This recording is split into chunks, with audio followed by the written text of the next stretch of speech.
నమస్తే ఇతర శాతం లక్షల సమాజం నేత ప్రపంచ వ్యాప్తంగా భారతదేశంలో వివిధ కులాల మతాల సమ్మేళనం వివిధ భాషల నిమిత్తమవుతూ ఈయనతో ఏకత్వాన్ని మరి అదే చూసినట్టయితే ఎన్నో వచ్చి సెపరేట్ వివిధ కులాల వారు, వివిధ ప్రాంతాల వారు, వివిధ యాస, వివిధ భాష. ఇదే అంశం అయితే కొంతమంది కుటుంబాన్ని అధికారంలో ఉండిపోతుంటే కొన్ని కులాలు ఇంకా అధికారం రావాలని కావాల్సిన. సో ఇదే అంశానికి సంబంధించినటువంటి అంశాన్ని మనం ఎవరు మాట్లాడడానికి ఒకటి డెవలప్ అయితే ఎంత డెవలప్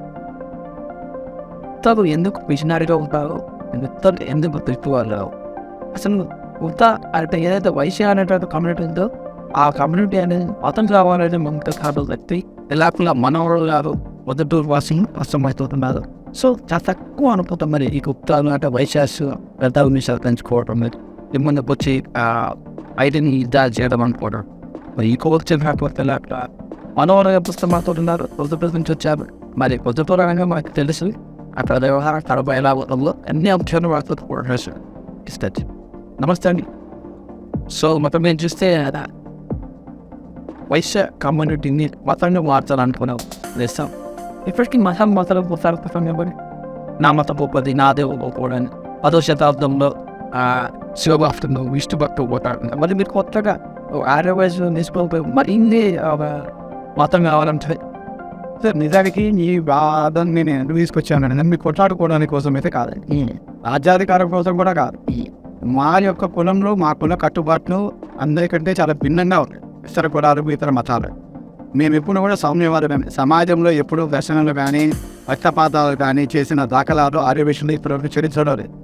మేము మతంగా ప్రకటించుకోవాలనుకున్న దానికి గల కారణాలు ఏంటంటే మా కులంలో చాలా వరకు అమ్మాయిలు అబ్బాయిలు ఇతర మతస్థుల్ని ఇతర కులస్తుల్ని పెళ్లి చేసుకుంటారు. వీరి మాకున్నవన్నీ దాదాపు ఉమ్మడి ఆస్తులు. ఈ ఉమ్మడి ఆస్తులు ఉన్నప్పుడు రాబోయే రోజుల్లో వారి అత్తమామలు కానీ వారి ఇలాకా వాళ్ళు కానీ మా ఇంటి పక్కన వచ్చి వారి చేష్టల వల్ల మాలో మాట అభిప్రాయ భేదాలు వచ్చి కొట్టుకొని చంపుకునే వరకు వెళ్తుంది. మా కులం నిలజారిపోయింది. మా అమ్మవారు ఇందుకోసమే తన ఆత్మార్పణ చేసుకునింది. మన కులాన్ని మనం కాపాడుకోవాలనే కదా ఆత్మార్పణ చేసుకునేది.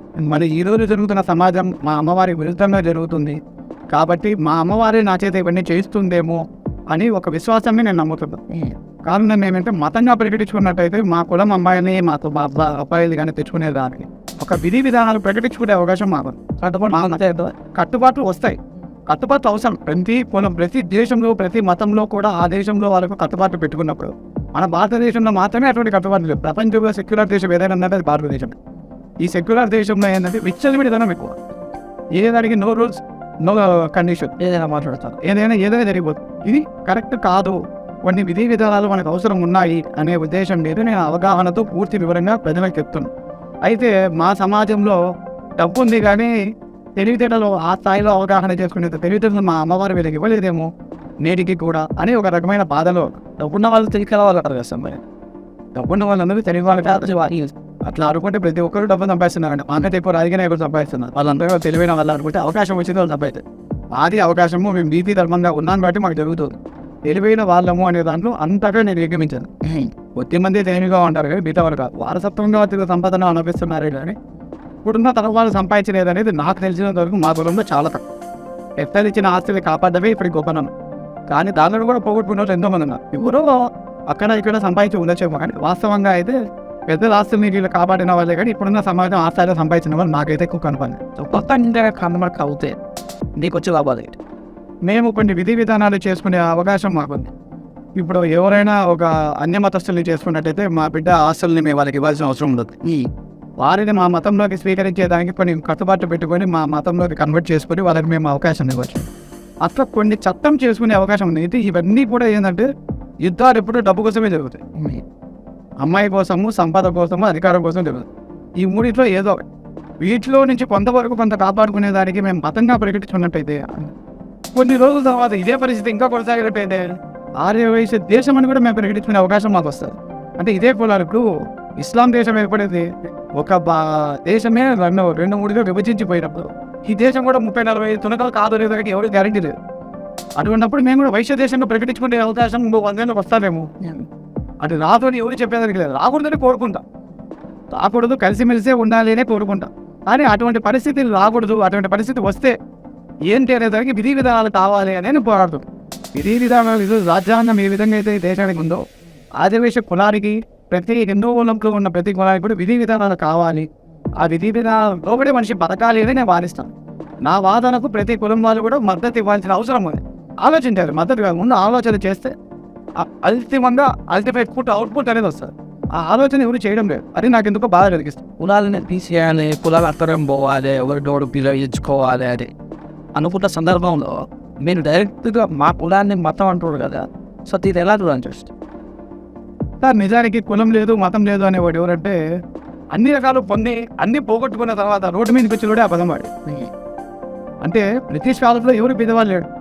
ఎస్సీలో ఎవరైతే అడగాలని కొనాలంటారో వాళ్ళకి బ్రిటిష్ గవర్నమెంట్లోనే భూములు గీములు అన్నీ ఇచ్చేస్తారు.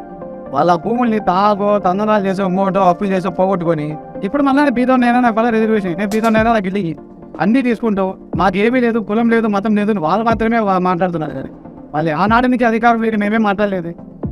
మా కాడ ఉన్నది లాక్కోవాలంటున్నారు కానీ మాకు రావాల్సిన రాజ్యాధికారం ఇవ్వట్లేదు. రాజ్యాధికారం కొందరి కాడే ఉంది. ఉద్యోగ అవకాశాలు ఎస్సీలకైనా, రాజ్యాధికారం ఓన్లీ రెడ్డికైనా, మాకెందుకు రాదు, మాకెందుకు ఇవ్వరు? ఎమ్మెల్యే కోంటర్లు స్మగ్లర్స్ అని కూడా గంజాయి లాంటి వాళ్ళు అంటారు మిమ్మల్ని అనడానికి కొన్ని రకాల అప్పటి కాలం బ్రిటిషర్స్ కాలంలో కొన్ని రకాల చేసిన వాళ్ళు ఆ విధమైన మాట చదివి ఉన్నారు. కానీ వాస్తవంగా ఆ స్థాయిలో మేము లేవండి. ఎప్పుడు కూడా మేము స్మగ్లర్స్ అంటే దీనికి మీనింగ్ ఏంటంటే సార్, 10 రూపాయలు వస్తువులు 100 రూపాయలు అమ్మినారు, వీళ్ళు సమాజాన్ని దోచుకున్నారు అంటారు. మేమేం చెప్తాం, స్వాతంత్రం రాకముందు స్వాతంత్రం వచ్చినాక అనేదానికి ఒక రాజ్యాంగం ఉంది, దానికి విధి విధానాలు పెట్టుకున్న తర్వాత నేను కూడా 10 రూపాయలు వస్తే 100 రూపాయలు అమ్మాను. నేను అమ్ముతున్నా ఇప్పుడు కూడా, అదే ఇప్పుడు కూడా నేను అమ్ముతాను. నా కాడ కొంటున్నారు, నాకు ఆదాయం వచ్చింది, నేను ప్రభుత్వానికి పన్ను కట్టాను. Then how the people can call me అది స్మగ్లర్? నేను గవర్నమెంట్కి ప్రభుత్వానికి పన్ను ఎక్కువ నేను స్మగ్లర్. ఓకే, నేను పన్ను ఎక్కువ వస్తున్నప్పుడు నేను స్మగ్లర్. రోజుల దగ్గర మరి ఎక్కువ అంటే తీసుకోవచ్చు, అది వ్యాపారం, తీసుకోవచ్చు, తప్పు కాదే కాదు. ఎందుకంటే నేను ఒప్పుకోను. ఎవ్రీథింగ్ ఇన్ ద గవర్నమెంట్ ఈ ట్రాన్స్పరెంట్ సార్. మీరు ఎప్పుడైతే ఏ వస్తువులైనా ఇంతే అమ్మాలి అనే దానికి ప్రభుత్వానికి అధికారం లేదు. అసలు ఒక ఏ వ్యవహార సందర్భం అనేస్తుంది. అది కూడా మమ్మల్ని అడిగే మేమే వేసుకుంటాం. ప్రభుత్వం మాకు చెప్పేదానికి లేదు. అన్ని రకాల పన్నులు కలిపి ఈ రేటు అని నేను పెట్టుకున్నా. ఆ రేటుకునే ప్రభుత్వానికి ఇచ్చాను. ఆ రేటుకి నేను అమ్మాలి. ఆ తర్వాత రేటు పెంచుకోకూడదు, ప్రభుత్వానికి చెప్పకుండా పెంచకూడదు. ప్రభుత్వం కంట్రోలింగ్ ఉంటుంది. ఏం చేస్తున్నామని చెప్పి చేయమంటారు, చెప్పకుండా నువ్వు చేయకూడదు అంటారు. అంతే తప్ప ప్రభుత్వం అంతా కూడా ఇంతే పెట్టాలి అనేదానికి ప్రభుత్వానికి అధికారం లేదు. సో ఆరులంతా బయట నుంచి వచ్చారనే ఒక వాదన పోతే మీ అసలు మీ ఊళ్ళో ఎక్కడి నుంచి వచ్చిన ఈ దేశాన్ని సార్ అంత ఇండెప్త్ మనం చెప్పలేం సార్. కారణం ఏమంటే మనకు తెలిసినది రామాయణం మహాభారతం. మాకైతే రామాయణం ఉండే టైంలో వయసు ఉన్నారు లేదా నాకు తెలియదు. ఎక్కడ ఆ పదం మీరు ఇప్పుడు రామాయణంలో విన్న దాఖలాలు ఉన్నాయి. అంటే సృష్టి మూలమే ఫస్ట్ బ్రాహ్మణ్స్ వైశ్యాస్ ఈ పదం నేను ఇక్కడ ఎందుకు చెప్తాను అంటే రామాయణంలో ఎక్కడ వైశ్యుడు అనే పదం నేను ఎప్పుడు వినలేదు. అసలు నేను ఎప్పుడు వినలేదు. మహాభారతంలో మాత్రం శ్రీకృష్ణుడి పాదం తల నుంచి బ్రాహ్మణుడు, చేతుల నుంచి క్షత్రియుడు, ఒంటి నుంచి వైశ్యుడు, కింది పాటు నుంచి శూద్రుడు అని చెప్పడం వరకు విన్నా. ఇక్కడ కూడా మేమేమంటున్నాము అంటే అది మనిషి చేసుకున్న ఒక విభజన. ఏంటి వైశ్యుడు అనేవాడు బ్రాహ్మణుడు అనేవాడు విభజన ఏం చేశాడు అంటే తలాంటి జ్ఞానాన్ని బోధించేవాడు బ్రాహ్మణుడు అని చెప్పాడు. అదే టైప్లో క్షత్రియుడు అంటే ఏదైనా సమస్య వచ్చినప్పుడు ధైర్యంగా నిలబడేదానికి, వాళ్ళు పోరాటం చేసేదానికి క్షత్రియులు అన్నారు. కడుపు అందరూ చల్లగా ఉండాలి, చల్లగా ఉండి అందరూ బాగా పడుపుగా ఉండాలి, అందరికీ న్యాయం చెయ్యాలి అనేవాడిని వైశ్యుడు. శూద్రుడు అంటే కష్టపడి పని చేసేవాడిని శూద్రుడు అన్నారు. అంతే తప్ప దీంట్లో ఇంకా వేరే వర్గాలు వేరే వర్ణాలను చెప్పుకోవాల్సిన అవసరం లేదు. అందరినీ సమదృష్టితో చూసేవాడే వైశ్యుడు. వైశ్యుడు అందరితో మంచిగా ఉంటాడు, కానీ ఎవరితో కాదు.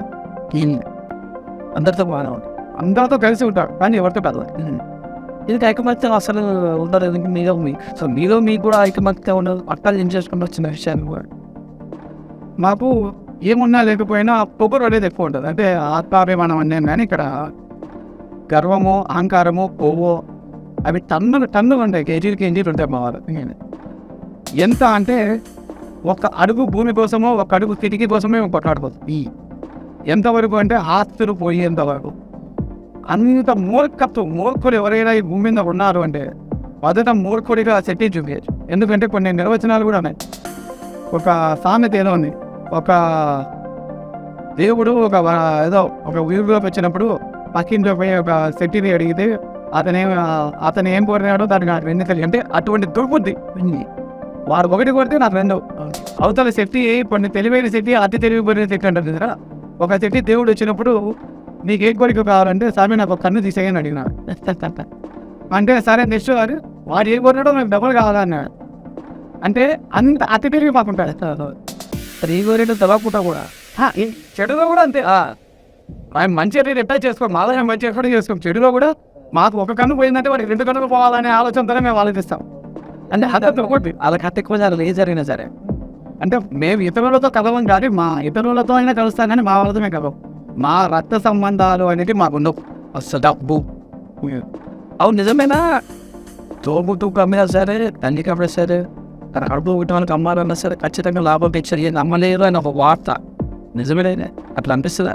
1% అందులో ఆలోచన లేదు. 100% అవుతాయి. కారణం ఏమంటే మాకు బంధుత్వాలు అనేవి విలువ తక్కువ. ఎంతసేపు 90% మేము ఇస్తాం, 90% మేమే ఇస్తాం. మాట్లాడేస్తాం. మేమందుకే ఏదైనా ఒక పెళ్ళికి పోయాము అంటే ఎప్పుడో 20 ఏళ్ళ కిందతో 30 ఏళ్ళ కిందతో వాళ్ళు మాకు చదువు పెట్టిన కాగితాన్ని చూసి ఈరోజు అదే చదువులు పెట్టారు. ఈజీగా ఆ రోజు నా పెళ్ళి ఇప్పుడు జరిగి 15 ఏళ్ళు లేదు. 15 ఏళ్ళ కింద నా పెళ్ళికి ఎంత చదువు చంపులు పెట్టినారో కూడా కాగితం అట్లే ఉంటాయి. మా భార్య చూసి వాళ్ళు మన పెళ్ళికి ఇంత పెట్టారండి అంటే నేను అంత చదింపులు ఇవ్వమని నా దాని అర్థం. నేను ఒక్కడిని మాత్రం ఆ రోజు మనకు లేరు, ఆ రోజు మన పరిస్థితి బాగాలేదు, వాళ్ళ పరిస్థితి వాళ్ళకి ఇచ్చినారు, ఇందులో మనం ఎక్కువ ఇద్దాం లేదు. కానీ మా వాళ్ళ పెరిగి వస్తారు, వాళ్ళు చెప్పేసినారు అంతే ఇస్తాం. వాళ్ళు కూడా పాత్ర పెట్టారు, మనం పాత్ర పెట్టాం. ఈరోజు నాకు 100 కోట్లు ఉన్నాయి, చేదేమని ఉండదు. అదే పంద అంతే. సో చాలా సంఘాలు ఉన్నాయి మీలో కూడా. మరి ఏంటి అవి అక్కడ చేసిన మార్పులు చేర్పు ఏమన్నా? వ్యక్తుల యొక్క బలం కోసం సంఘాలు పెట్టుకున్నారు కానీ నిజంగా సంకీటం కోసం కానీ ప్రజలను ఐకమత్యం చేసేందుకు, కులంలో ఐకమత్యం చేసేందుకు కోసం కానీ ఎక్కడ ఇప్పుడు ఎవరైతే సంఘాలు పెడతారో వీళ్ళందరినీ ఇప్పుడు కంచె ఐలయ్య గారు అన్నారు చూసారా, స్పందన అది సంఘం అని పెట్టి ఏమీ చేయకుండా ఉన్నారు వాళ్ళు స్మగ్లర్. కంచె ఐలయ్య గారు ఒకవేళ అని ఉంటే వీళ్ళని ఉద్దేశించి అని ఉంటారు. అంటే మామూలు కాదు, ఎందుకంటే సంఘం పేరున సంఘం మాటన ఇటువంటి కార్యక్రమాలు నిర్వహించే వారిని ఏమన్నా ఉద్దేశించి కంచె ఐలయ్య గారు ఏమన్నా అన్నారేమో కానీ అది అందరి ఆర్యవేషాలకు సంబంధించినది. అందరూ ఆర్యవేషాన్ని పట్టించుకోరు. సంఘం మాటన సంఘం పేరు చెప్పి బతికే వాళ్ళు ఉంటారు. వాళ్ళు 50,000 20,000 విరాళాలు ఇచ్చి ఆ సంఘాన్ని అంటి పెట్టుకొని అది వాళ్ళదే, వాళ్ళ భాషలది, వాళ్ళ వారసులదే అట్లే అనుభవిస్తూ ఉంటారు. అట్లా సంఘాలు ఆర్యవేషం అయితే కొన్ని వేలు ఉన్నాయి, కొన్ని వేలు, వందలు కాదు. ఆ సంఘాలన్నీ కూడా ఇప్పటికీ కూడా స్కూటరీ కాబట్టి కొందరు ఆధీనంలోనే వారి పెత్తనంలోనే ఉన్నాయి. వీటినన్నింటి అకౌంటబిలిటీ కావాలా అనేది నేను పోరాడతాం. ఓకే అందరూ ఒక చోట అకౌంటబిలిటీ అసలు ఎవరు నియంత్రణ, ఎవరు ప్రభుత్వం నాకు సంబంధం లేదు. నేను పోయి అడిగితే ఎవరు అనుకుంటున్నా మరి ఎవరు వాళ్ళు జవాబు జరగడము. మరి తప్పు చేస్తాను ఎవరిపై కంప్లైంట్ ఇవ్వాలా? నేనే ఒక సత్రానికి వెళ్ళాను, సత్రానికి వెళ్తే నేను మేనేజ్మెంట్ బాగాలేదు, నీకు కంప్లైంట్ ఇస్తే పో, ఎవరు చెప్పుకుంటూ చెప్పుకోపో. వాళ్ళు పొలం పేరు పెట్టుకున్నాడు, పొలం పేరు పెట్టుకుని సత్రం పెట్టినప్పుడు కంప్లైంట్ చేయాలంటే కంప్లైంట్ ఉండదు. ఎవరికి కంప్లైంట్ చేయాలని తెలియదు. గవర్నమెంట్ కంప్లైంట్ చేస్తే మాకు సంబంధం లేదు, ప్రైవేట్ ఉంటా. మనం ఎక్కడ దీనికి ఫుల్ స్టాప్ చేయాలి అంటే నేనే లేదు, వీలైతే నువ్వు పెట్టవు. చాలామంది సేవ చేసామని, సరుకులు పంచామని, పేద పిల్లలకు చదువుని చెప్పించామని, పిచ్చలు తాళ్ళు చెప్తామని అని చెప్తారు. నా దృష్టిలో అట్లా మంచి పనులు చేసేవాళ్ళు కొద్దిమంది ఉంటారు. మిగతా వాళ్ళందరూ 10% ఇచ్చి బయట పబ్లిసిటీ తీసుకునేవాళ్ళు ఎక్కువ. ఎందుకంటే పబ్లిసిటీ అవసరం కూడా. నేను పబ్లిసిటీ చచ్చిపోతుంది. నేను మమ్మల్ని పొగిడితే చాలు, నీకు ఏమన్నా చేస్తాను. మీరు పోయినా ఒక ఏటో చెయ్యి ఎత్తినా చాలు చేస్తాం. వాళ్ళు కొట్టాల్సిన అవసరం లేదు, చెయ్యి ఎత్తినా చేస్తాం. భయం ఏమంటే బరువు మమ్మల్ని మేము కొట్టుకుంటే మాకేం కాదు, పక్క రోజు కొట్టే మన బరువు. ఇప్పుడు నన్ను మా కులంలో మా కులాధ్యక్షుడే పొద్దుటూరులో నేను రీసెంట్గా ఒక యూట్యూబ్లో ఒక మాట మాట్లాడుతూ ఆయన కొన్ని అసభ్య పదజాలతో సంబోధించేతూరుగా వచ్చింది. మా ఆర్యవేశ తప్ప పొద్దుటూరు ఏంటంటే సార్ బాగా డబ్బులు బలిసిన వాళ్ళందరూ దాంట్లో అవుతుంది. వాళ్ళ చేతుల్లో నుంచి అది బయటికి రా. వాళ్ళు మంచి చేశారా అంటే ఇప్పటి వరకు చేసిన దాఖలాలు లేదు. ప్రతి అంశం మీద నేను చర్చ కూర్చుంటాను. ఎవరైనా సరే ఆర్యవేశ తప్ప తరఫున 27 మంది కాబట్టి 30 మంది కాదు, 100 మంది 1000 మంది అదే ఆర్యవేశ తప్ప ఏం చేసింది దాని మీద సమీక్ష చర్చకు రెడీ అయినా. ఇప్పటికే ఎన్ని నెలలుగా దీని మీద వాదిస్తున్నప్పుడు వాళ్ళు ఒక రూపాయి ముందుకు రావాలి. ఓకే, ఆ ముందుకు రాని సందర్భంలో ప్రభుత్వానికి కూడా వీళ్ళ మీద ఫిర్యాదు చేశాను. వీళ్ళు ఆర్యవేశ సభ పేరుతోనూ కన్యకాపరమేశ్వరి దేవస్థానాన్ని కబ్జా చేశారు. కన్యకాపరమేశ్వరి దేవస్థానం పేరు, కన్యకాపరమేశ్వరి దేవస్థానానికి ఉన్న భూములు, కన్యకాపరమేశ్వరి దేవస్థానానికి ఉన్న బంగారు, కన్యకాపరమేశ్వరి దేవస్థానానికి ఉన్న నిధులు అన్నీ కూడా పక్కదారి పట్టాయి. ఓకే, పక్కదో పట్టాయి. ఈ పక్కదో పట్టాయి అనే పదాన్ని నేను ఎందుకు వాడుతున్నానంటే, ఒక వైశ్యుడిగా నేను అడిగినప్పుడు వాళ్ళు జవాబు చెప్పలేదు కనుక నాకు ఆ అనుమానం వచ్చింది. కాబట్టి దీని మీద విచారణ చేయండి అని ప్రభుత్వం వారికి నేను ఫిర్యాదు చేస్తే, నేటి వరకు దాని మీద ప్రభుత్వం వారు విచారణ చేయలేదు, వాళ్ళ మీద కేసులు కట్టలేదు, వాళ్ళ విచారణ పిలవాలి. అందుకు వాళ్ళ మీద ఒత్తిడి. అంటే మా కులాధ్యక్షుడు నా మీద ఎటువంటి కుట్ర వెళ్తే నేనేదో అతను తిట్టానో, నేనేదో కుట్రలు చేస్తున్నానో నా మీద కేసులు పెట్టారు.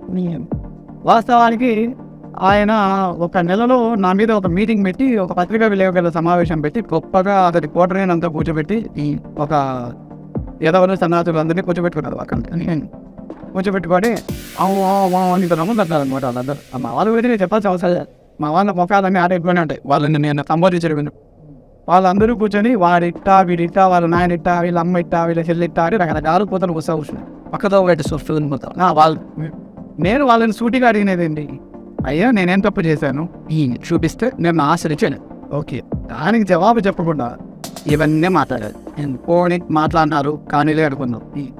మాట్లాడిన ఆ వ్యక్తి, చెప్పాల్సిన ఆ వ్యక్తి ఆడి వరకు అయిపోకుండా మా కుటుంబంలో ఉన్న మా అన్నదమ్ములను పిలిపించి మాట్లాడచ్చు. దానికి కుట్ర కాదా? ఓకే, నా కుటుంబ సభ్యులు వైశ్యులే, వాళ్ళేమి జగన్ మెంబర్లుగా, వాళ్ళేమి అధికార దేవస్థానానికో లేదంటే ఆరోగ్య సభలో వాళ్ళ సభ్యులు కాదు, ఈసీ పేపర్ కాదు. నీ ఈసీ నెంబర్లో కూర్చొని నువ్వు చెప్పుకో. నీ దొబ్బ నా అన్నదమ్ములు పిలవడంలో నీ అంతర్యమైంది, నీ శక్తి సరిపోలేదా? నీ అతని శక్తి సరిపోదా? కుటుంబం నుంచి లాక్కున్నా పోని. అతను బలహీనుడు కాబట్టి నేను బలవంతుని కాబట్టి వదిలేసి, నేను బలవంతుని అతను బలహీనుడు అని ఆడ వదిలేదు. అది అతను గెలవలేదు. అతను ఆ తర్వాత ఆ మీటింగ్ పెట్టిన దాన్ని కొన్ని మీడియా ఛానళ్ళతో ఈరోజు మీటింగ్ జరిగితే ఈరోజు టెలికాస్ట్ అవ్వాలి, కానీ 24వ తేదీ మీటింగ్ పెడితే 26వ తేదీ శాటిలైట్ ఛానళ్ళలో అతను వార్తలు ప్రచారమైంది. ఏమని? తెల్లాపర మనవారు అనే వ్యక్తిని మేము పరిష్కరించాము, వాళ్ళ నాయన ఐటీ పెట్టాడు, ఆ డబ్బులు పెట్టాలా, ఈ డబ్బులు పెట్టాలా. మళ్ళీ 24వ తేదీ మీటింగ్ జరిగితే 24వ తేదీ అది టీవీలో ప్రచారం కావాలి, 26 ప్రచారం కావడానికి ఏమన్నా అది కుట్ర కాదా? ఇది అయిపోయినాక అంటే బహిష్కరించి కులం నుంచి బహిష్కరించా, అతను నాకు కులం నుంచి బహిష్కరించాను అని ఆయన ప్రకటిస్తున్నాడు. మేము సస్తం చేద్దామన్నా బహిష్కరించామని ఏదో చెప్తున్నాడు. కారణాలు చెప్పాలి కదా, ఆ కారణాలు చెప్పాడు. ఆ తర్వాత ప్రతి వారానికి 1-2 ట్రిప్పుల్లో నేను ఆయన చేసే ప్రతి తప్పుని ఆధారాలతో సహా మీడియా ముందు నేను బయటపై చేశాను. దానికి జవాబు ఇచ్చుకోలేక ఆ తర్వాత అనధికారికంగా 84 మంది సభ్యులు ఎన్నిక జరిగితే 16 మంది సభ్యులు మద్దతు ఇచ్చినారు. అది చెప్పుకుంటున్నా. మేమేమంటున్నాం, ఈ ఒక వ్యక్తి ఎన్నిక జరగాలి అంటే ఖచ్చితంగా 24 మంది ముందు ప్రమాణ స్వీకారం చేయాలి. ఆ తర్వాత మాత్రమే 24 మందిలో సమర్థులు లేరు అనుకున్నప్పుడే జనరల్ నెంబర్ ఎన్నిక జరుగుతాయి. సమర్థులు లేరు అని అనుకుంటే అప్పుడు జరుగుతారు. 24 మంది ప్రమాణ స్వీకారం చేయకముందే ఆ 24 మంది వరకు 16 మంది ఉన్నారని 16 మంది కలిపి 3 వ్యక్తులు తీసారు ఎన్నుకున్నారు. అంటే ఈ 16 మంది సమర్థులు కారు అనుకున్నప్పుడు ఎందుకు వాళ్ళు పోటీ చేయాలి? అవన్నీ అర్హత లేనప్పుడు పోటీ చేయకూడదు, కానీ పోటీ చేశారు. అది కూడా అనధికారికం, పైలా అంటారు. పైలా చూపిమనండి, ఏ పైలాలో చూపించినా సరే. ఇదిగో ఇక్కడ సామెత అంటారు కదా, భూమికి నాకేడు అని. ఆయన చెప్పినట్టు నేను పని చేయమని చేస్తాను. నా ఇంటి నుంచి కన్యకాపురేశ్వరి దేవస్థానం వరకు మోకాళ్ళతో నచ్చుకుంటూ వస్తాను, చూపిమని. అన్నీ తప్పులే, ఒక్కటంటే ఒకటి కాదు. మా కులాన్ని గబ్బు పట్టించడానికి పుట్టిన ఒక చీడ పురుగు అసలు. మా కులాన్ని గబ్బు పట్టించడానికే పుట్టిన చీడ పురుగు. ఆ చీడ పురుగు నా నుంచి తరిమేసేదానికే కన్యకాపురేశ్వరి నా చేత చేస్తుంది అనేది పూర్తి విశ్వాసం నాకుంది. నేను నమ్ముతున్నాను, ఏ రోజు ఆ దేవతను ముక్కిలేదు లేదు. అట్లనే నా కులం మీద నాకు పిచ్చి లేదు. ఎందుకో అనుకోని విధంగా నాలో ఇంత ఉద్రేకం వచ్చింది. ప్రతి విషయంలో వెనక్కి తగ్గడం లేదు. నన్ను చంపుతానన్నా నరుకుతానన్నా కూడా నేను వెనక్కి తగ్గడం లేదు. దాడి జరిగినట్టు ఆయన్ని మొన్న ఆ మాట దూషించాను అని చెప్పి వాళ్ళ కొడుకు, ఆయనకు కొడుకు ఉండొచ్చు. నేను దూషించింది ముస్సెట్టి రాము అనే ఆదివేశ సభ అధ్యక్షుడిని మాత్రమే. వాళ్ళ కుటుంబం సభ్యుల పేర్లు కానీ ఇంకోటి కానీ వాళ్ళు ఆదివేశ సభ అధ్యక్షుడిని దూషించినప్పుడు ఆదివేశ సభలో ఎంతోమంది సభ్యులు ఉండగా వాళ్ళు ఎవరు వచ్చి నా మీద అడిగేలేదు. దీనిలో కూడా కుట్ర ఏంటి అంటే ఇతనే డబ్బులు ఇచ్చి మిగతా కులస్తుల్ని మిగతా మతస్థుల్ని తీసుకొచ్చి నా ఇంటి మీదకి వచ్చినాడు. ఇక్కడ అంత కోణం అంటే ఇతర కులస్తుల్ని ఇతర మతస్థుల్ని తేవడం అంటే కుట్ర కోణం ఎంత ఉంది ఆయన. సమాజంలో కల్లోలాలు సృష్టించి అక్కడ మత కష్టంలు చేసి ఏదేదో చేయించి నా మీద కేసులు పెట్టి నన్ను లోపల ఇచ్చాలా అని ఒక కుట్ర కోణం వారు చేశారు. దానిని పోలీసులకు పూర్తి ఆధారాలతో సహా అంటే ఫిర్యాదు చేసినా కూడా పోలీసులు వారికి నిర్లక్ష్యం. నేను అంతకుముందు ఇచ్చిన 3 కేసులు నేను కంప్లైంట్ ఇచ్చిన కేసులు కట్టారు. మొన్న 5వ తేదీ నా మీద దాడి జరిగినదని కంప్లైంట్ ఇస్తే ఎన్ని రోజులు వాళ్ళ ఫోన్లు చేసి వాళ్ళ చుట్టూ తిరిగినా 9వ తేదీ రాత్రి 8:50 కేసు కట్టారు. 9వ తేదీ 9 గంటల తర్వాత నన్ను హాస్పిటల్కి తీసుకెళ్ళి చెకప్ చేశారు. 6 రోజుల తర్వాత అంటే దెబ్బ తగిలిన 4-5 రోజుల తర్వాత హాస్పిటల్కి తీసుకెళ్ళి దెబ్బం తగ్గలేదని టెస్టింగ్ చేసి, అంటే వాళ్ళతో పొల్యూట్ కేసును వీక్ చేసి నాకు అన్యాయం అంటే తప్పని లేకపోతే పోలీసుల దగ్గర కూడా మీకు న్యాయం ఓటేస్తారు వాళ్ళు డబ్బులు ఉన్న వాళ్ళు ఏం చేస్తే చెబుతారు నీ కాడ ఏముంది నేను చంపితే నీకు ఎవరు నీ భార్య పిల్లల పరిస్థితి ఏంది ఇప్పుడు ఇదే మాట అన్నారు. చంపితే అయితే మరి చట్టం ఏమొస్తుంది? ఈ పోలీసులు ఎత్తుకున్నారు ఖర్చులుగా ఎవరు పడతారు చంపేస్తే. అక్కడ పోలీస్ అనేది ఇప్పుడు దేశం అంతా ఒక ఎత్తుంటే ఆంధ్ర రాష్ట్రంలో ఒక ఎత్తుంది. పోలీస్ ఇదే సుప్రీం. పోలీసులు క్వశ్చన్ చేస్తే చాలు. ఇప్పుడు నేను ఏదో ఒక చిన్న కామెంట్ ఆడవాళ్ళ డ్రెస్సులు పైన ఉన్నాడో అభ్యంతర కాదు అని నేను కంప్లైంట్ వచ్చింది నువ్వు స్టేషన్ కాదు. పోలీస్ డిపార్ట్మెంట్ అనేది దేశంలో ఉన్న 192 డిపార్ట్మెంట్లో ఒక డిపార్ట్మెంట్. వాళ్ళకేమి అతీతమైన శక్తులు అతీతమైన పవర్లో వాళ్ళేవి ఓనర్లో నేనేమో కుమాసానో బాన్సలో నేనేం కాదు. పోలీసులు కానీ ఎవరికి కాదు. I am a free Indian independent. నేను తప్పు చేశాను అని they need to give a notice to me, then after only they need to take in every case, not only in one case, every case they need to take a clarification. Unless and until clarification they cannot take me to custody. కానీ వాళ్ళు ఏంటంటే నువ్వు ఎవరు నీకేంటే చెప్పేది జవాబు వాడికే ఎక్కువ స్టేషన్కి రావాలి ఇదే మాట్లాడుతున్నారు.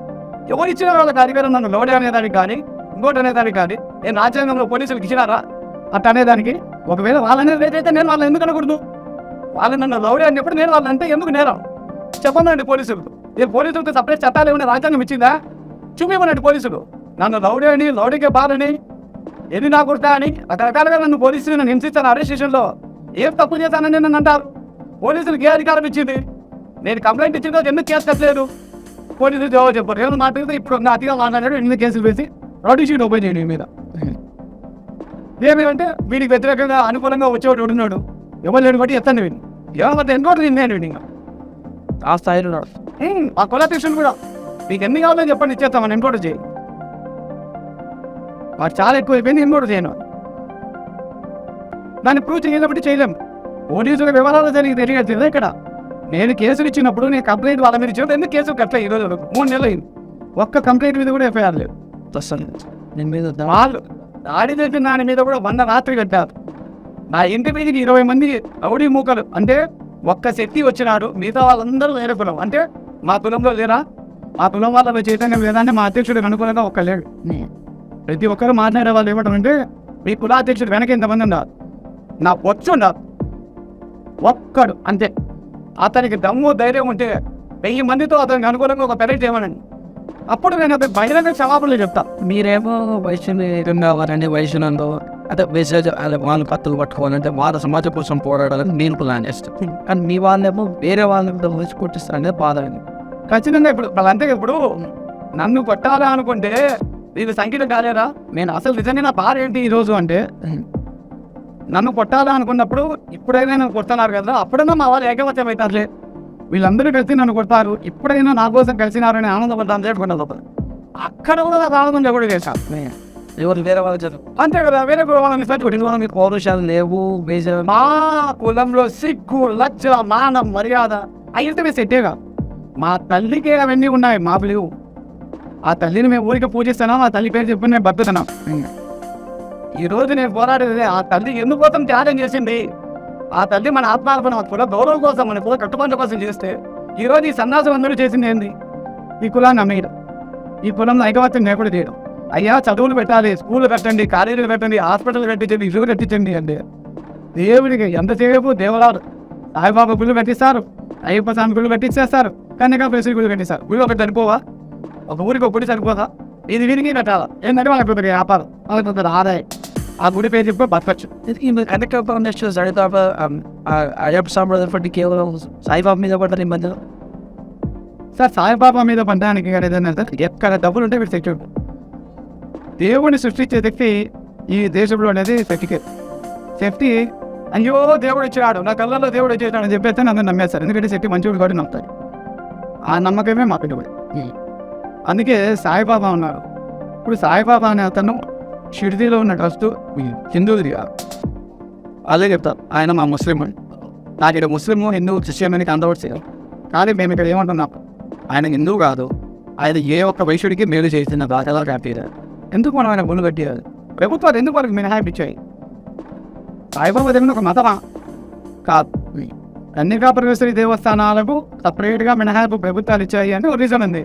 ఇతర కులస్తుల నుంచి ఇతర మతస్థుల నుంచి ఎటువంటి విరాళాలు మేము తీసుకోం కాబట్టి మాది ఒక సపరేట్ మతం అనుకొని ప్రభుత్వం అంటే అనఫిషియల్గా అనుకొని ప్రభుత్వం మినహాయించింది. మళ్ళీ సాయిబాబా గుళ్ళల్లో అన్ని కులస్తులు దాంట్లో మెంబర్గా ఉన్నారు, అన్ని కులస్తులుగా డబ్బులు తీసుకుంటారు, దాని కింద మినహాయించింది ప్రభుత్వం. ఎందుకు ఇవ్వాలి సాయిబాబా గుడికి? ఇవన్నీ ఆ ప్రభుత్వాలకు వీళ్ళకు ఉన్న లోపాయి కాదు. సాయిబాబా గుళ్ళని ప్రభుత్వం స్వాధీనం చేసుకోవచ్చు కదా, ఎందుకు చేసుకోవచ్చు? వ్యక్తి కొన్ని చోట్ల మంచిగా ఉండడు, కొన్ని చోట్ల చెడ్డగా ఉండడు. ఈ సాయిబాబా గుళ్ళు అనేది ప్రభుత్వ పరంగా కావాలి. ఆయన ఒక వరకు ఆయన పక్కన ఏ రోజైనా ఇప్పుడు సాయిబాబా గారు అనేది 1900 తర్వాతనే ఆయన జన్మించారు, చనిపోయినదాన్ని కూడా తీరావు. అప్పటి ఆధారాలు అన్నీ ఉంటాయి. పోనీ ఆయన హిందూ దేవుణ్ణి పూజించినట్టు కనుక సబ్కా మాలిక్ ఏకి అన్నాడు కదా. అదే ఇప్పుడు నేను కూడా అంటారా, అసలు దేవుడే లేడు అంటామండి. దేవుడే లేడు అనే పదకులు అంటే అది పైనుంచి అతీత శక్తులు ఉన్నాయి, లక్ష్మీదేవి వస్తుంది, శివుడు వస్తాడు, గణపతి వస్తాడు, ఇవన్నీ నేను లేవుంటాయి, ఇవన్నీ ట్రాష్. అసలు ఇప్పుడు నాదైతే ఒకటే ప్రశ్న చెన్నిజీఆర్ గారు, నేనంటే ఎదవను, తన్నాసిని, నేను పాపాన్ని చేసాను. చెన్నిజీఆర్ గారు కానీ పీఠాధిపతులు కానీ వీళ్ళందరూ పుణ్యాత్ములు కదా, మరి వీళ్ళకి ఎందుకు అలా దేవుళ్ళు కనపడటం లేదు? కలియుగంలో సాధ్యం కాదా? సాధ్యం కాదండి, వాళ్ళేం నిష్ఠతనే అంటారు కదా. నేనంటే ఎదవను, నేను అన్నీ తింటాను, నేనేం నిష్ఠలు చేయడం లేదు, నేను అన్ని పార్టీ తినడం కాబట్టి నాకు కనపడలేదు. మళ్ళీ వాళ్ళంతా సామీజీలు అన్నీ చేసుకున్నప్పుడు వాళ్ళకి దేవుడు ఎందుకు కనపడటం లేదు? లక్ష్మీదేవి కానీ సరస్వతీదేవి కానీ లేదా ఈశ్వరుడు కానీ వెంకటేశ్వర స్వామిని వీళ్ళకి ఎందుకు కనపడటం లేదు? వీళ్ళు దేవుళ్ళ పేర్లు చెప్పి వ్యాపారం చేస్తున్నారు, దేవుళ్ళ పేరు చెప్పి వీళ్ళు వ్యాపారం చేస్తున్నారే కానీ నిజంగా దేవుడు అనేది ఏంటంటే మనిషి రూపంలో జన్మించిన వాడు మాత్రమే దేవుడు. రాముడు దేవుడు కాదు, కానీ దైవాన్ స్వరూపుడు. రాముడు అనే వ్యక్తి అతీత శక్తులు కానీ రాముడికి ఉంటే లంకతో రాముడిని యుద్ధం చేయాల్సిన అవసరం లేదు, వస్తువులు చేసేవాడు పీడు.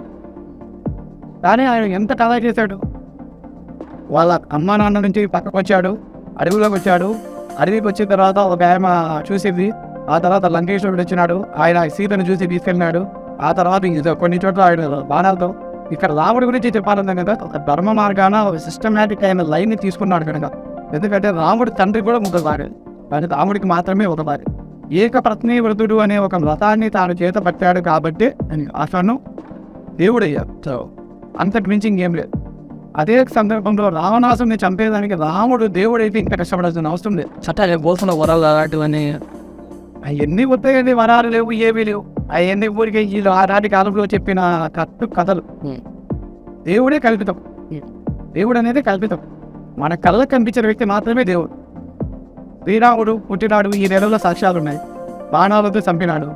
ఇప్పుడు శ్రీరాముడు అనే వ్యక్తి కొందరు మిగతా మతస్థులు ఒక ఆర్గ్యుమెంట్ చేస్తారు, ఏంటంటే వాయే సుగ్రీవుడు ఎవరైతే పక్కనేటప్పుడు షార్ట్గా రాముడు చంపేశారు. దానికి నిజంగా కథ ఏంటి అంటే వాళ్ళు ఆనాటి రాజులకు అంటే రాజా అంటే ఏంటంటే యుద్ధం చేయాలని నువ్వు ఆహ్వానించినట్టయితే వారి ఆయుధంతోనే నువ్వు యుద్ధం చేయాలి. ఓకే ఓకే, ఎవరి ఆయుధం ఏదైతే నువ్వు ఆహ్వానం చేసావు, సుగ్రీవుడు ఆయుధం ఎవరో ఉన్నా ఆయనకు గద ఆయుధం, రాముడు గద పట్టగలన్నావు, రాముడు ఆయుధం విల్లు. కాబట్టి రాముడు ఏం చేశాడు, అతను నీ భార్యను అపహరించడం తప్పు, తమ్ముని భార్యను అతను తీసుకువెళ్ళాడు కాబట్టి, ఆయన తప్పు చేశాడు కాబట్టి అతన్ని దండిస్తా, నేను వరం ఇస్తాను, నీ యొక్క మాట నేను ఇస్తాను అని రాముడు తన బాణంతో అతన్ని చాటున చంపాడు. దీనికి ఏం చెప్తారు, ఆయనకి ఎదురు వస్తే ఈ శక్తి పోతాదంట, ఉచ్చిక, అదంతా అబద్ధం. ఆయన ఎదురు వస్తే మానపోతారు, ఎదురుగా యుద్ధం చేయాలి అంటే ఆయన ఆయుధంతోనే యుద్ధం చేయాలి. ఓకే, వేరే ఆయుధంతో చేసేదానికి లేదు. అందువల్ల ఇతను చాటుగా పోయి చంపాల్సి వచ్చింది, అంతే తప్ప ఇక్కడ ఎదురు పడదామని కాదు. ఇంకొకటి కూడా, యజ్ఞాలు యాగాలు చేసేటప్పుడు రాక్షసులు వచ్చినారు, అవన్నీ ఉత్తేయండి. యజ్ఞాలు యాగాలు చేసేటప్పుడు ఈ రోజు రౌడీలు తాగుబోతులు ఎక్కడున్నారో అప్పుడు కాలంలో కూడా తాగుబోతులు తిరుగుబోతులు ఎదవలు ఉన్నప్పుడు ఆ ఎదవలు ఎక్కడైతే ఈ యాగాలు చేసేటప్పుడు వాళ్ళు వచ్చి అల్లరి చేసేవారు. ఆ అల్లరి చేసేటప్పుడు వాళ్ళని సంహరించడానికి ఆయుధాలు అంటే వాళ్ళని ప్రత్యక్ష యుద్ధం చేయాలి. ఆ ప్రత్యక్ష యుద్ధం చేసే ధైర్యం ఎవరికి లేకపోతే రాముడు తన బాణాలతో దూరం నుంచి వాళ్ళని చంపాడు. బాణం దూరం నుంచి వేస్తారు. వీళ్ళని యుద్ధం చేయాలంటే ప్రత్యక్షంగా చేయాలి. ఆ నలురూప రాక్షసులు ఎవరైతే గుండాలు ఉండాలో వాళ్ళు కత్తులు తీసుకొస్తారు. ఓకే, కత్తులతో వచ్చినప్పుడు కత్తులతో చంపలేరు, దూరం నుంచి విలుతో చంపాలి కాబట్టి రాముడు విలుతో చంపాడు. అట్లా రాముడు దేవుడు అయ్యాడే తప్ప ప్రత్యక్షంగా ఎవరితో రాముడు కొట్టాడన్న దాఖలాలే లేవు. సో ఎందుకు ఆర్యవేషన్లో అమ్మాయిలు కులాలను చేసుకోవడం ఈ మధ్య కాలంలో నిజం మీ దాకా వచ్చినారు? ఎందుకు రాలేదండి? నేను హైదరాబాద్కి వచ్చాను అంటే మా అన్న కొడితే వేరే కులం అమ్మాయిని చేసుకున్నాను. నేను దీన్ని ఏమంటున్నాను, తప్పు పట్టట్లేదు, దానికి సంస్కరించాలి అంటున్నాను. అంటే మా కులం అబ్బాయిని చేసుకోవాలనుకున్నప్పుడు ఆ కులం నుంచి ఆ అమ్మాయి మా కులంలోకి రావాలి. ఓకే, మా కులానికి దత్తత తీసుకున్న తర్వాతనే వివాహం చేసుకున్నట్టయితే అప్పుడు ఆ అమ్మాయికి పరిపూర్ణమైన మా కులం వచ్చింది. ఇక్కడ రాజ్యాంగం ఏం చెప్తారంటే పెళ్లి చేసుకుంటే అన్నీ వచ్చేస్తాయన్నారు. ఏ రాజ్యాంగం ఒక ఎస్సీ అమ్మాయి ఓసీ అబ్బాయి పెళ్లి చేసుకుంటే ఆ అమ్మాయికి ఎస్సీ సర్టిఫికేట్ పెళ్ళినా కూడా కంటిన్యూ అవుతుంది. అదెంత కంటిన్యూ అవుతుంది?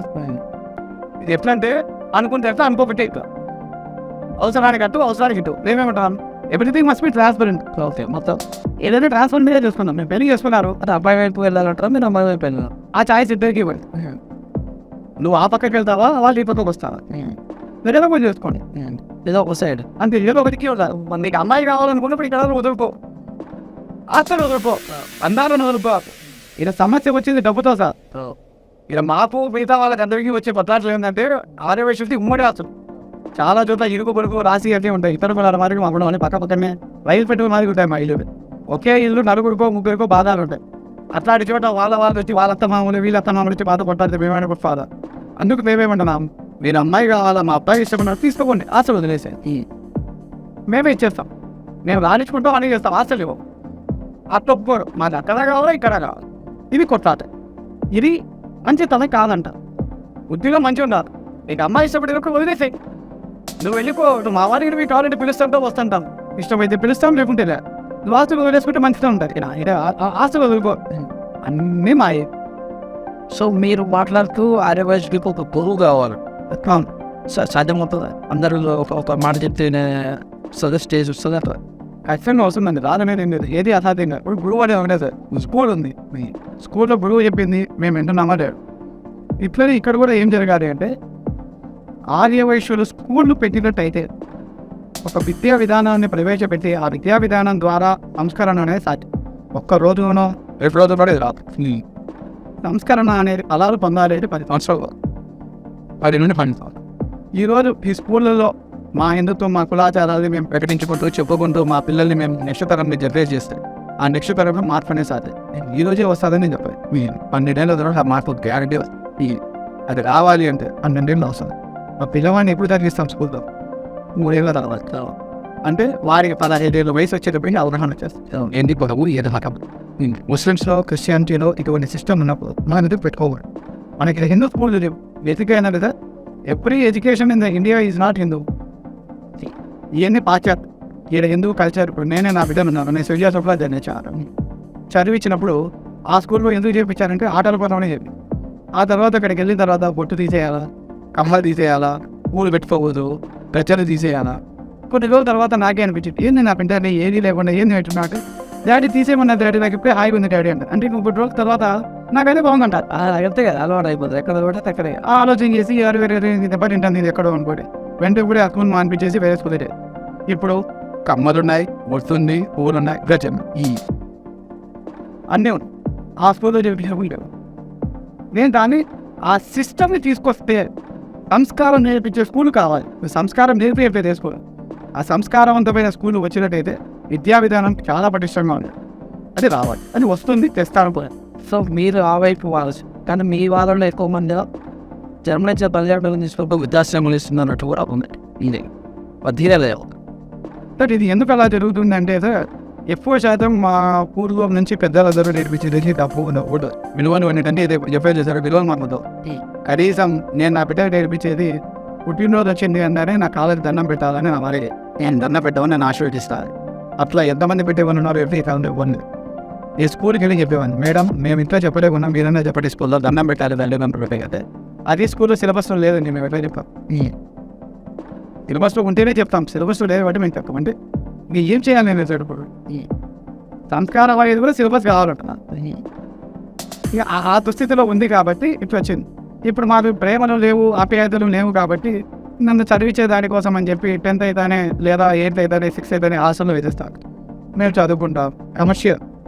ఆ డాడీ నాకు 500 కావాలా 1000 కావాలంటే డబ్బులు ఇస్తావు. ఇప్పుడు వాళ్ళు ఏం చేస్తున్నారు, ఆ రోజు నన్ను నా హాస్టల్లో వేసావు కదా, ఇప్పుడు నేను నీ వృద్ధాశ్రమం ఉండబెడతాను, వృద్ధాశ్రమం ఇవి డబ్బు అదే జరుగుతుంది. సో పావాలు ఇవ్వాలంటే పిసినారు మాట బయట మాట అన్నారు. సో వాళ్ళని వచ్చి చెయ్యి చూపుతున్న దాన్ని భయపడిస్తారు కాబట్టి ఉన్న కాటికి అప్డేట్ చేస్తారు. అవును, తిరిగి వాళ్ళు కూడా చిన్నమైన అవుతారు. పోవాలి నిజమేనా? 100% ఆర్యవైశ్యులో పెరిగితనం ఉన్నది. మేము తోపులం ఎక్కడ అంటే మాలో మేము. దానికి ఒక చిన్న ఉదాహరణ చెప్పాలి అంటే, ఇప్పుడు నేను మా దయాదులో లేదా నా సొంత అన్నం ఒక చిన్న విషయం వచ్చేది, ఏదో ఒక మాట అన్నప్పుడు వాడు నా మీదికి ఈయన వచ్చి కొట్టేదానికి వచ్చినాడు. అదే 12 ఏళ్ళ పిల్లుడు అంటే మా అన్న కనీసం అంటే 130 కేజీలు ఉంటారు. అటువంటి వాడు నేనుంటే అప్పుడులో 80 కేజీలు ఉంటాను. వాడు 130 కేజీలు ఉన్నాడని గర్వంతో నా మీద కొట్టాడేదానికి వచ్చినాడు. అదే 40 కేజీలు ఉండే పిల్లనాకుడికి వచ్చి రే ఫోన్తో అదే సెట్టి నేను అడిగితే నా తప్పియలేదేరా అని రాయి తీసుకునేవాడు. రాయి తీసుకుంటేనే వాడు ఫోన్ చేసి ఒరే నా ఇంటి మీద పోయిన మనుషులు వచ్చారు ఆరోపించినప్పుడు అంటే 130 కేజీలు ఉండేవాడు 40 కేజీలు ఉండేవాడు. వారి అటు ఊపేట పడేయచ్చు. కానీ వెంటనే నాకు ఫోన్ చేసి నేను రారా కొట్టేదానికి వచ్చినాడు నేను వాడిని పోయి సంప్రదించి అంత పిస్తున్నా పడుకోవడం ఒకరికొకరు తోడు. వాడిని ఎవడో పట్టుకున్నాడంటానే నాది పేపర్లో రావద్దు, టీవీలో రావద్దు, ఇలా పర్లేదు. ఆ వస్తువు అయ్యేది 5,000 అయితే లంచం మేము 20,000 ఇస్తాం. మేము చేసిన తప్పు 5,000, కానీ లంచం 20,000 ఇచ్చారు. ఎందుకంటే మా పేర్లు ఊరికి వస్తే మా మాన మర్యాద మన ఏడుందో తెలియదు. ముందు మాన మర్యాద కాడుందో నాకు తెలియదు, కానీ మా వాళ్ళు ఫీల్ అవుతారు మాకు మాన మర్యాద నేను 5,000 రూపాయలు వాళ్ళు చేసిన తప్పు పెనాల్టీ. కానీ దానికి లక్షలు కూడా పెనాల్టీ పెట్టింటారు, అంటే లంచం ఇచ్చింటారు. వివిధ వర్గాలకు వ్యాపారస్తులకు విలేకరులకు ఏంటంటే అంతే. వీళ్ళు భయం రాజ్యాధికారం కావాలన్న ఆకాంక్ష మనలో ఉండదు. అది ఏమి కాబట్టి భయంగానే బతుకుతాం. దాని పేరు చెప్పుకొని కూడా వాళ్ళ బతుకుతారు. పోలీసు వాళ్ళు కేసులు రాశారు కానీ వాళ్ళకి కావాలంటే వీళ్ళకు బాబాడు. సో రాజకీయమైన మాట మీ నోట్లో బట్టి జ్యుడిషియల్ విషయంలో కావాలి, పెద్ద పెద్ద చదువుల విషయంలో కావాలి. ఇప్పుడు ఆల్రెడీ క్వశ్చన్ వాళ్ళు సీఎం కూడా చేశారు. రాజకీయ మీకు ఏ దూరం ఉంది సార్ ఇంకా సార్? రోసయ్య అనే వ్యక్తి మేము ఎక్కడ దొంగనాయనమో చెప్పేది. ఒక వ్యక్తికి 10 వచ్చిన తర్వాత వాడిని విభజన చేసుకోవడానికి మేము ముందంటాం. రోసయ్య ఏ రోజు మా కులానికి ఏమీ చేయలేదు. దీని మీద కొద్దిమంది ఎవరో మాట్లాడుతుంటారు సన్నాసులు, మాట్లాడేవారు సన్నాసి. నిజానికి రోసయ్య అనే వ్యక్తి మా కులానికి 1 రూపాయి ఇచ్చినట్టు ఎక్కడైనా ఎవరైనా చూపించగలరు. ఆయన ఏ విధమైన ఉద్యోగాలు ఇప్పలేదు, ఏ విధమైన పదవులు ఇప్పలేదు, ఏ విధమైన ప్రోత్సాహకాన్ని ఇవ్వలేదు. ఆదివేశుల పేరు మేము ఆయన్ని చెప్పుకున్నా కానీ ఆయన మా పేరు ఎప్పుడు చెప్తుంది. ఆయన కంటే ముందు ఇంకొక వ్యక్తి కూడా ఉన్నాడు, పెండే కంటే వెంకట సుబ్బయ్య. ఆయన కూడా గౌరవపతి వచ్చింది. ఆ టైంలో కూడా ఆయన మా పొలం ఎక్కువ అని చెప్పుకున్నాం. మేము దొంగ చెట్టు పేరు చెప్పి కాయలు అమ్ముకుంటే ఎప్పుడమ్మా టీచింగ్ అఫిలియేషన్ ఉన్నారు కదా బలమైన నాయకుడు. మేము అవసరం కోసం చెప్పుకుంటాం. ఆయన తెలివైనోడు కాబట్టి ఆయన అవసరాన్ని కులాన్ని వాడుకోవడం ఆయన తెలుసు. మిగతా వాళ్ళకు కులాన్ని ఎట్లా వాడుకోవాలో తెలియలేదు. బట్ టీజీ వెంకటేష్ గారికి ఇప్పుడు మా కులం టీజీ వెంకటేష్ మేము చెప్పుకుంటాం. టీజీ వెంకటేష్ నాయలారా మీరు ఎట్టున్నారా అని. టీజీ వెంకటేష్ ఎంతైనా బిజినెస్ మ్యాన్ కదా. ఆయన కులాన్ని అడ్డం పెట్టుకొని ఎట్లా వ్యాపారం చేయాలో ఆయన తెచ్చారు. శంకారామం అంటారు. పోనీ ఆయన కర్నూలులో వాళ్ళ కొడుకు ఆయనకు టికెట్ తెచ్చుకున్నారు. మిగతా రాష్ట్రంలో ఏ ఊళ్ళో ఒక టికెట్ ఇప్పించినాడో చెప్పి మనండి, ఏ ఒక్క కౌన్సిలర్నో ఏ ఒక్క చైర్మన్ ఇప్పించినాడో చెప్పి మనని ఒకటి చూపిమనండి. ఆయన కానీ కులం మాట జరిగిన ఆయన వెల్లంపల్లి శ్రీనివాసులు కానీ ఇంకొక ఆయన ఆర్ఎంపీ లాస్ట్ టైం మినిస్టర్లో ఒక అతను ఉన్నారు సదాలో ఎవరు ఆయన ఇంకొక ఆయన. వీళ్ళందరూ కులం పేరు చెప్పుకొని పదవులు తెచ్చుకున్నారు కదా. ఈ కులానికి ఆ ఊళ్ళో మేము 1 కోటి రూపాయలు ఇచ్చినామని మనం చెప్పేవారు. ఏ ఊరికైనా ఆ జిల్లాకో ఆ ఊరికో ఈ రాష్ట్ర స్థాయి సంఘానికి ఇంత తప్పించినా మేము మంచి పని చేసాం అని ఈ 5 ఏళ్లలో 10 ఏళ్ళలో చూపించిన చెప్పకూడదు. వాళ్ళ ఆశ పెంచుకునేదానికి కులాన్ని వాడుకుంటారు. వీళ్ళందరూ ఎదవలు సన్నాసులే. వీళ్ళు ఏ రోజు మంచి చేయదు. వీళ్ళందరికీ రాబోయే రోజుల్లో పైగా శాస్త్రి నేను చేస్తాను, ఖచ్చితంగా నేను చేస్తాను. ఎందుకంటే నా వెనక ఇప్పటికే నాతో మాట్లాడే వాళ్ళు చాలామంది ఉన్నారు. అన్న మీ దారి కరెక్ట్, మీరు వేసేది కరెక్ట్, రాబోయే కాలం మనకి రాజ్యాధికారం కావాలి. రాజ్యాధికారం బతుకులేదంటే కదా. ప్రభుత్వ ఉద్యోగాలలో మా శాతం 1% కూడా లేదు. మా ప్రభుత్వ ఉద్యోగాలు మేము 11% మేము వయసులో ఉంటే 1% కూడా మాకు ఉద్యోగాలు. జ్యుడిషియరీలో కూడా 1% కూడా లేదు. శాసనసభలో కానీ ఎన్నికలు అంటే ఇప్పుడు ప్రజాస్వామ్య ఎన్నికల్లో కౌన్సిలర్లు కానీ ఇంకో చోట కానీ 1% కూడా లేదు. ఉండే పాపులేషన్ 11%. సో డబ్బు మీ దగ్గర ఉంది, డబ్బు మీ దగ్గర ఉంటే అర్థం మీ దగ్గర వచ్చిపోతాం కదా సార్. ఏమొస్తుంది సార్? డబ్బు కంటే విలువైనది ఏంటంటే రాజ్యాధికారం. రాజ్యాధికారం కంటే గొప్పది ఈ ప్రపంచంలో ఏంది లేదు. దేవుడి కంటే గొప్పది ఏంటంటే రాజ్యాధికారం. దేవుడు కూడా రాజ్యాధికారాన్ని సలాం చేయాలి అనుకుంటే ఈ రోజు అనుకుంటే తిరుమల వెంకటేశ్వర స్వామి కూడా ముగించే కదా జన్మని ఎవరైనా చేయించగలరు. అప్పుడే రాజ్యాధికారానికి కూడా పవర్ అది. రాజ్యాధికారం అనేది అంతిమ గోల్.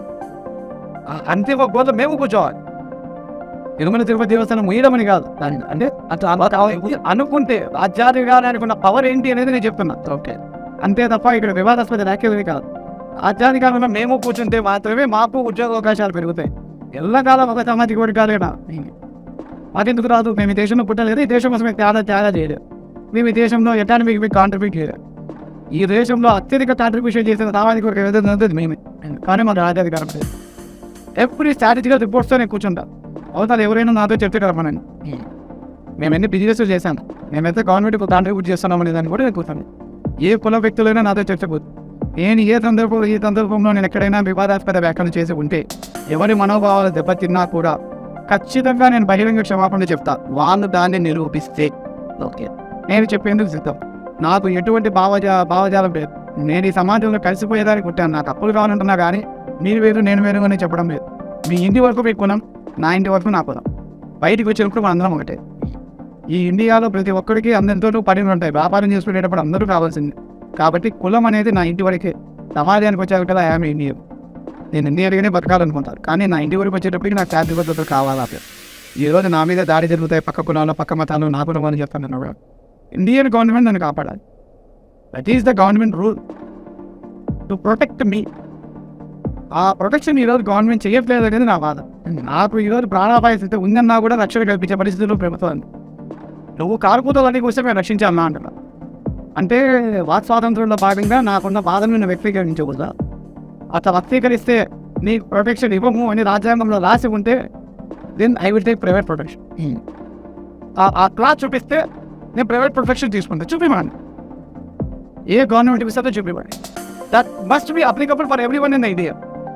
నాకు అప్లికబుల్ అయినప్పుడు రాజకీయ నాయకులకు నేను అప్లికబుల్ రావాలి.